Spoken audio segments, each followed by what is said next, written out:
여러분 안녕하세요. 인문학 강좌를 운영하는 문학평론가 오홍진이라고 합니다. 오늘은 영화인문학 질문을 던지다 첫 번째 시간으로 원령공주에 나오는 멧돼지 신이 있거든요. 그 멧돼지 신이 왜 재앙신이 되었는가에 대해서 살펴보도록 하겠습니다.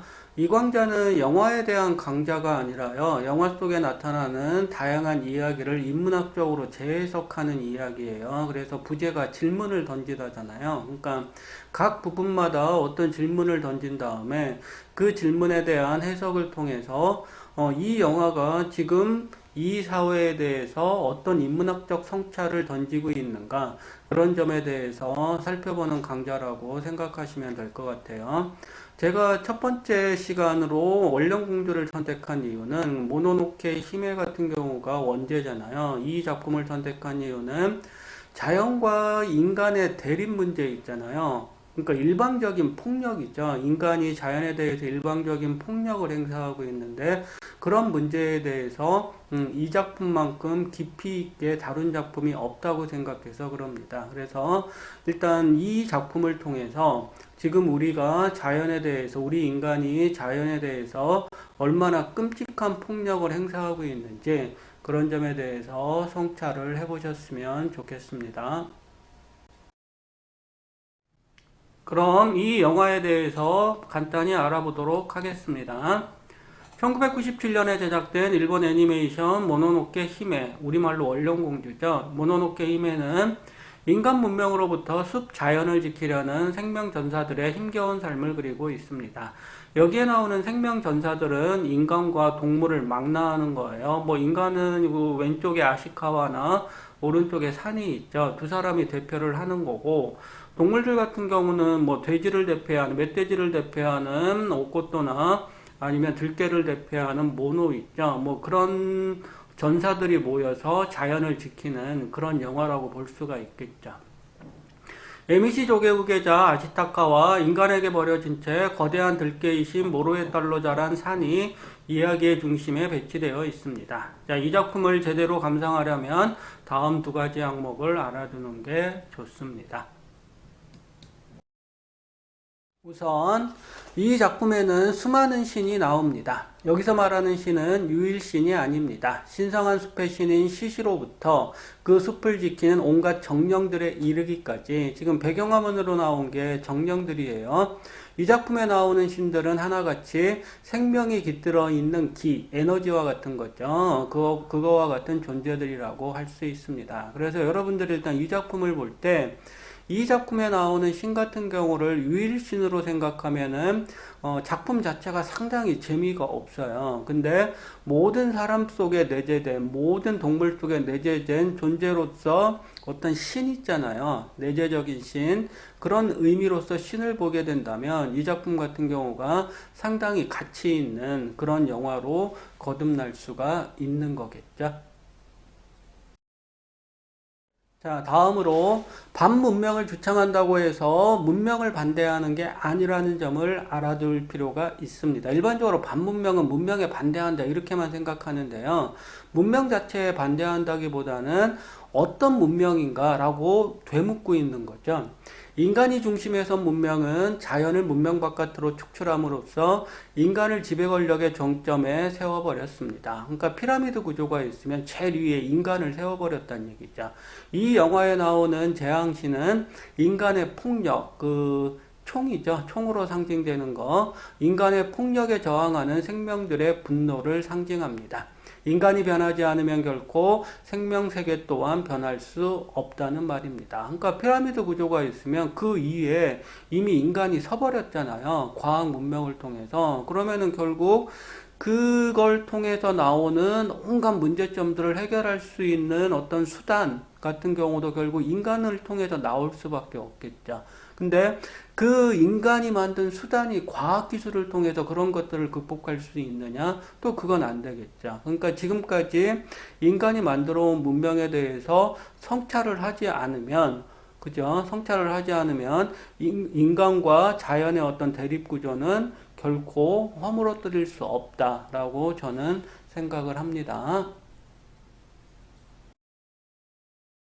이미지 같은 경우가 그 멧돼지가 재앙신이 된 거예요. 그러니까 멧돼지 몸에 지금 막 저주의 어떤 생명들이 막 들붙어 있잖아요. 그러니까 멧돼지 같은 경우는 언뜻 보면 살아있는 것 같지만 실제로는 죽은 거죠. 저 저주의 생명들 같은 경우가 멧돼지를 막 난폭하게 만들어버리는 그런 상황을 연출하고 있는 거겠죠. 그러니까 요즘 유행하는 좀비 있잖아요. 그러니까 좀비 생각하시면서 이 재앙신을 생각해도 되겠죠. 자, 그럼 한번 읽어보겠습니다.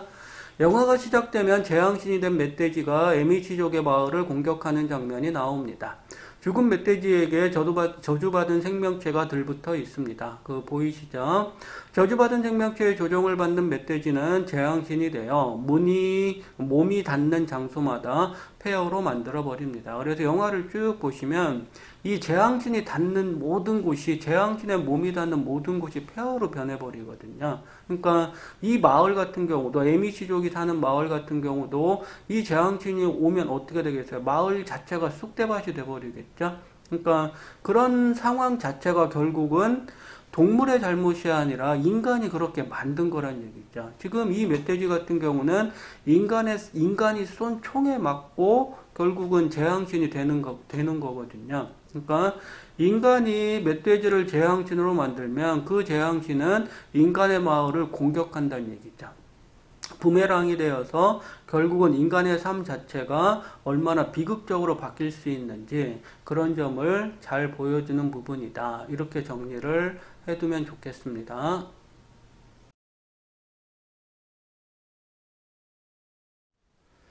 다시 아시타카가 나오죠. 저 아시타카의 몸에 새겨진 게 재앙신과 싸우다가 몸에 저주를 받은 거예요. 그러니까 아시타카 같은 경우는 저 저주를 풀기 위해서 마을을 떠나 여행을 하게 되는 거죠. 그 과정에서 산을 만나게 되는 거고요. 자, 한번 읽어봅시다. 에미시족의 후계자인 아시타카가 격투 끝에 멧돼지 재앙신을 물리치지만 그 또한 인간의 의술로는 고칠 수 없는 심각한 상처를 입게 됩니다. 이에 에미시족의 족장은 아시타카를 바깥 세계로 내보내 스스로 상처를 치료할 방도를 찾도록 합니다. 고향 마을을 떠난 아시타카는 시시신이 사는 숲에 이르게 됩니다. 이 숲에 있는 타타라 마을에 여정을 푼 아시타카는 그러니까 재앙신이 된 멧돼지가 이 마을의 군주인 에보시의 총을 맞고 재앙신이 되었다는 사실을 알게 됩니다. 이건 아까 얘기했었죠. 자, 요컨대 총에 맞은 멧돼지는 인간에 대한 분노를 내려놓지 못해 재앙신이 된 셈입니다. 재앙신이 된 멧돼지는 정신을 잃은 채 인간의 마을을 공격합니다. 멧돼지 재앙신은 산 것도 죽은 것도 아닌 존재라는 점에서 아까 얘기한 것처럼 요즘 유행하는 좀비와 같은 유형의 존재라고 할 수 있습니다. 살아있는 생명이 좀비로 변하는 과정에는 자기중심적인 문명을 건설한 인간의 욕심이 스며들어 있는 것입니다. 동물 영웅들이 보이시죠? 그 위에 있는 게 모로예요. 그러니까 산의 엄마인 모로고 아래에 있는 게 멧돼지의 수장인 오코토죠. 그러니까 이들 같은 경우가 인간과 맞서고 있는 동물들의 대표라고 볼 수가 있는데요. 모로 같은 경우가 천천히 시간을 들여서 인간과 싸워야 한다 이런 입장을 보인다면 오코토 같은 경우는 그냥 놔두면 안 된다, 힘으로 밀어붙여야 된다, 뭐 이런 식의 주장을 하고 있는 거죠. 자, 그럼 거기 옆에 한번 읽어보겠습니다. 멧돼지들의 수장인 오코토는 자연을 파괴하는 인간의 만행을 더 이상 참지 못하고 멧돼지 전사들과 함께 인간과 목숨을 건 한판 승부를 겨루려고 합니다.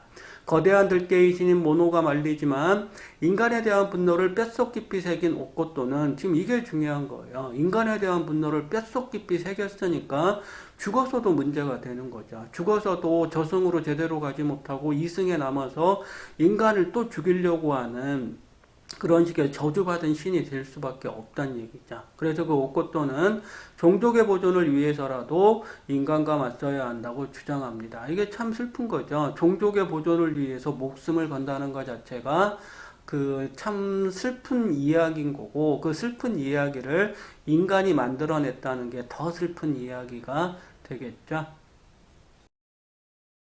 인간을 가슴 깊이 분노하는 오코토는 결국은 또 재앙신이 돼버리는 거예요. 재앙신이 돼서 숲 전체를 파괴하려고 하는 그런 상황까지 내몰고 있는 건데요. 그만큼 인간이 벌인 일 자체가 인간뿐만이 아니라 이 세계 전체를 파괴할 수 있는 그런 가공할 만한 일을 일으킬 수도 있다는 얘기죠. 자, 그래서 인간은 총으로 숲속 생명들을 위협하고 숲속 생명들은 온몸으로 총을 든 인간에게 저항합니다.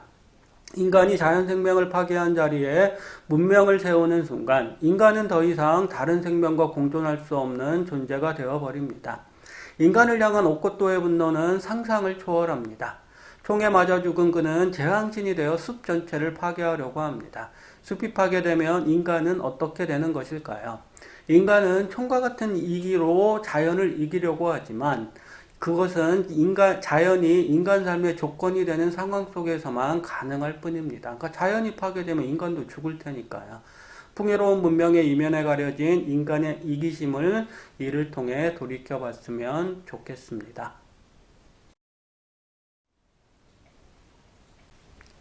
자연을 정복한 인간은 이제 스스로 자연의 신이 되려고 합니다. 호모데우스라는 말을 들어보았을 겁니다. 신이 되려는 인간을 뜻하는 말입니다. 생명이 있는 모든 존재는 불완전한 존재입니다. 완전한 존재인 신이 아닌 것입니다. 사실 완전한 신이라는 개념도 머릿속에서나 가능한 관념일 뿐이라고 할 수 있습니다. 완전한 원도 마찬가지죠. 완전한 신이 되려면 무엇보다 불사의 존재가 되어야 합니다. 의술의 발달로 현대인들은 이전 사람들보다 더 오랜 시간을 살 수 있지만 불사와는 전혀 상관이 없는 삶을 살고 있습니다. 그죠? 100살을 살아도 불사가 아닌 거고 120살을 살아도 불사가 아닌 거죠. 그래서 어떤 사람들 같은 경우는 자기를 냉동인간으로 만들어서 불사할 수 있는 상황이 오면은 자기를 그 냉동인간에서 깨어나게 하는 그런 것들조차도 꿈꾸고 있다고 하는데요. 그만큼 불사에 대한 꿈 같은 경우는 인간의 영원한 꿈이라고 할 수도 있는 거예요. 근데 불가능한 것을 자꾸 인간이 꿈꾸게 되면 어떻게 되겠어요? 그만큼 수단과 방법을 가리지 않고 그 일을 이루기 위해서 무식한 방법을 쓸 수밖에 없는 거죠. 그게 자연 파괴란 얘기겠죠. 자, 그런데도 폭력으로 자연을 손아귀에 쥔 인간은 이제 완전한 신이 되어 그 누구도 넘볼 수 없는 생명의 자리에 들어서려고 하는 것입니다. 어느덧 마지막 부분입니다. 지금 보는 사진 이미지 같은 경우는 시시신을 얘기하는 거예요. 이 숲을 관장하는 최고의 신이 될 수가 있는 거죠. 다시 말하지만 이 영화를 볼 때는 유일신을 상정하면 안 돼요. 이 신 같은 경우도 유일신이 아니라 다른 신들과 동등한 입장에서 이끄는 존재다. 이렇게 생각을 하시면 되겠죠. 완전한 신을 향한 인간의 꿈이 수많은 생명들을 재앙신으로 만들고 있다고 보면 어떨까요? 불가능한 것을 꿈꾸는 순간 인간은 꿈을 이루기 위해 수단과 방법을 가리지 않을 수밖에 없습니다. 이기심의 극단에 인간 문명이 세워지는 셈입니다. 멧돼지는 왜 재앙신이 되었는가 하는 질문에 여러분은 어떤 대답을 내놓을 것인가요? 죽은 멧돼지의 생가죽을 뒤집어쓰고 옥고토를 자극하는 인간의 비열함을 떠올려 보세요. 돌이킬 수 없는 분노에 휩싸인 옥고토는 결국 재앙신이 됩니다. 첫 장면에 나온 멧돼지 재앙신과는 그 차원이 다릅니다. 모든 멧돼지들을 이끄는 수장이 재앙신이 되면 상상할 수 없는 재앙이 신성한 숲에 펼쳐지게 됩니다. 원령공주사는 이 지극한 위험을 과연 이겨내고 신성한 숲을 지킬 수 있을까요? 확인은 여러분들 스스로 해보기 바랍니다. 자, 여기까지 해서 영화인문학 첫 번째 시간을 마치도록 하겠습니다.